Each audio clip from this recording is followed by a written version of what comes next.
So now that I've had a week with the Halo Infinite multiplayer, that is technically an open beta, I wanted to share just some feedback as well as some praise for my most anticipated multiplayer of the year. It is crazy that this was a thing, that we're playing it before December 8th is even a thing.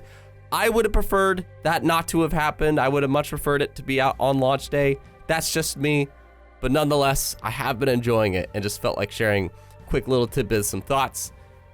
And let me know. Like, what do you think of it in the comments so far? This is Tony, Samurai Kibuji. I love to gush about games with you, as well as build some game hype. It's going to be interesting to figure out how that works after Halo Infinite, because, yeah, that'll be the end of my trio.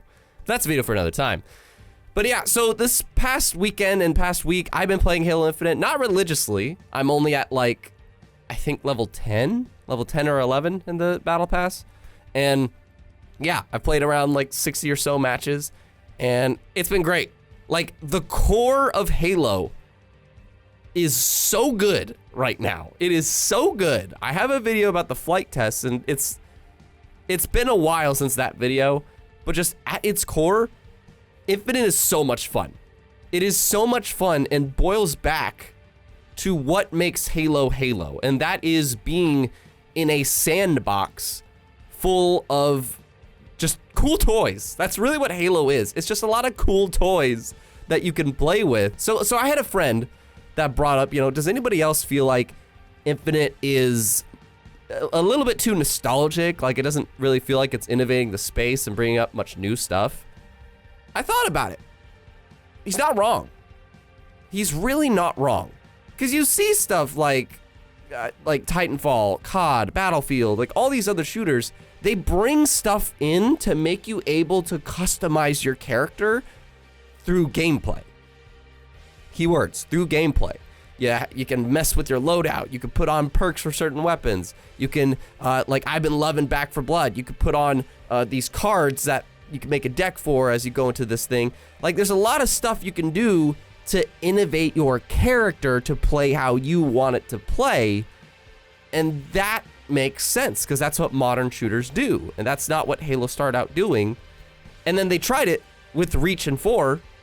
And then 5, they got rid of the kind of loadout system and armor abilities in exchange for everyone having the same loadout, the same abilities. They got closer. But here, they get rid of all the wacky stuff and are like, look, you are just a Spartan. You are just this soldier on a field. You're going to start out with the same weapons and conditions as everybody else, but you got to fight over that grapple shot, that rocket launcher, that sniper. You got to fight over who's going to get into that Banshee. You have to fight over that stuff instead of messing with your loadout and seeing, how you'll play based off of a loadout, your customization and stuff. Halo's gone back to that.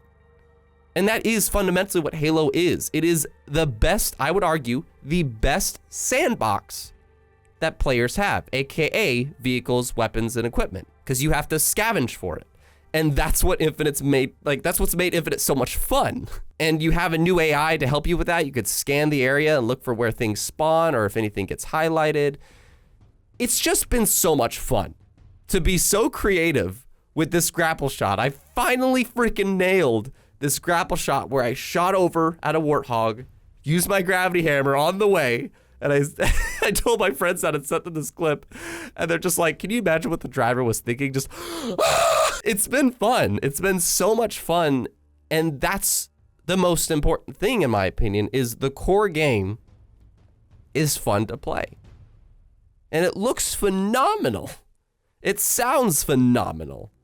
It is seriously the best sounding and looking Halo I have played, and I've played them all. So this new engine paid off, and I'm very excited to see how it translates over to the campaign. But the core game is just so much fun. And the return of equipment, especially, dude, with the repulsor, the threat detector, the wall, it's all like a blasty blast. It just is. That is good, because if the core game wasn't fun, then it wouldn't be as easy of a thing to fix as the cons.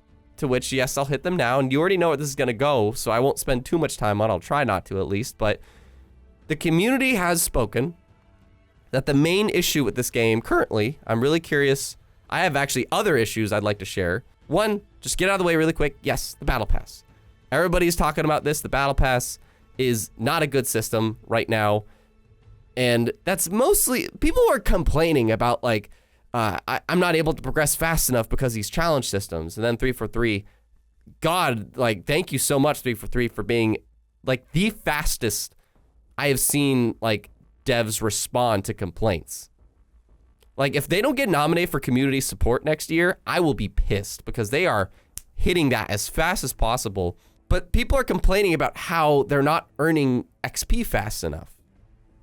And I just don't think that's the real problem, in my opinion, because you have to make a battle pass that will last long enough. You have to make a battle pass that will last long enough to be through a whole season. As somebody that plays Fall Guys, you know, it's my favorite multiplayer of last year. Still is one of my favorite multiplayers. I thought it was great because you would level up pretty frequently and you would always unlock a new like thing to put on your Fall Guy, or like a crown or kudos to spend on other cosmetics. And you would always feel like you're rewarded. The thing in Infinite, though, that I don't want to see happen, that does happen in Fall Guys, is if I max out the timeline in Fall Guys, it's not, like, the core game is still fun, but I miss earning stuff. I miss that feeling that I'm working towards something. So maybe that's what they wanted to do here. They wanted to spread out the progression so people don't get maxed out, like, by the end of January or February, because they want it to stretch out through the whole season. But to me, the progression system isn't the problem. To me, it's what you earn. As I said before, Fall Guys, you are always earning something that can just change your Fall Guy cosmetically. In Halo, for the free battle pass, you get diddly squat for leveling up. In fact, you get a challenge swap. You get a challenge swap if you level up. And that's terrible, because you rank up in this game by just doing challenges. They changed it so, yes, every match you play now, you get 50 XP, which is great. But the main way you're going to get a big bulk of XP is by doing challenges.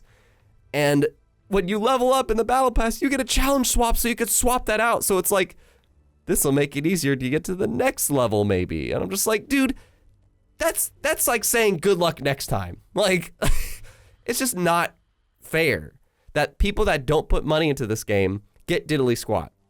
I personally believe anybody that has Game Pass Ultimate or buys the full game should hands down get the Premium Pass, because the Premium Pass is the only one that you actually can unlock a good deal as you work your way up it. And then unfortunately, all those outfits, they're pretty much just for the Reach outfit, which is really unfortunate. It's basically just for the Reach cosmetics. So I wish there was more for your base Spartan, because otherwise you're just changing your color. That to me is the problem. There's not enough unlockables. There's not enough stuff to make you stand out when they're like, we want to get rid of the red versus blue thing so people can maintain player identity. Well, great, but we don't have much to really make an identity right now. So that to me is the bigger issue than the rate you level up. The other issue I currently have is the playlists. There's not enough playlists right now. There's just about enough maps. I still wish there was like 2 more, but there's no free-for-all. There's no team doubles. There's no option to be team objective or team slayer. Like, what if I just want to do team slayer and I don't want to do objectives? Like, and I have a feeling maybe that's because of the battle pass. Like, they want people to be in, if they can't have a random wheel spin, then they're going to put people in random game types. But then again, maybe that's also to keep the player base up, to like make sure everybody plays together instead of just people going for Slayer or just people going for objectives. I don't know, but I do wish they allowed those options, and especially free-for-all, man. Where the hell is free-for-all? But hopefully December 8th, there'll be more playlists and the battle pass system. I really hope they add more cosmetics, but that's really the main stuff. Like, yeah, it's sad to not see Forge here, but at least there's theater mode, which is nice, by the way.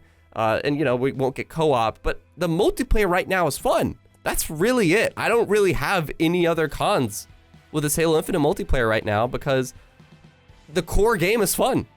And that's what I want. The core game is super fun. And I'm really excited to, like, I just have fun playing it. And I've been playing it with friends that I haven't seen in Halo in a long time, and we've been having freaking blast. It's funny. One of them was like, this is probably the worst Halo I have played from 343 yet.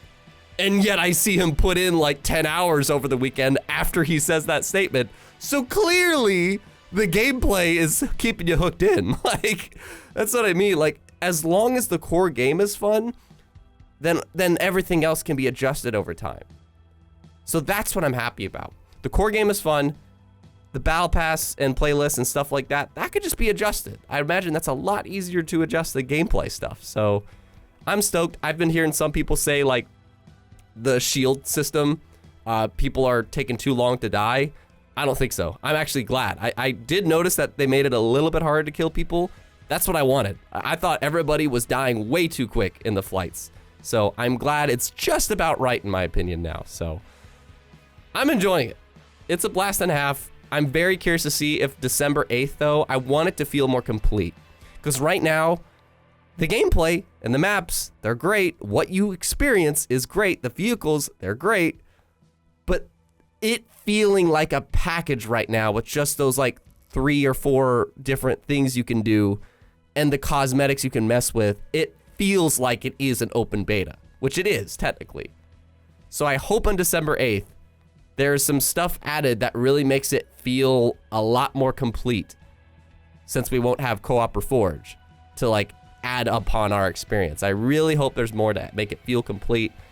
But for now, the core gameplay is freaking sick. I think the radar is a lot better. The speed of killing people is a lot better. The innovation that you can do is a lot better. I think Stockpile, by the way, that's a new game type. I think Stockpile is a lot of fun. I see some crazy stuff happening in those games where people make choo-choo trains of those seeds. But I like Stockpile. I like every game mode. There's not a game mode that I dislike. I just don't want to see one too frequently. Again, and that's why I think playlists will be fun. That's what I think. But this is made for you to open it up in the comments. That's why I make these videos, because I want to discuss it in the comments. So let me know. And don't forget to be proud awesome. I've been Samurai Cuba G, aka Tony, Mr. Otaku Gamer, and I will talk to you soon. Thank you so much for your listen.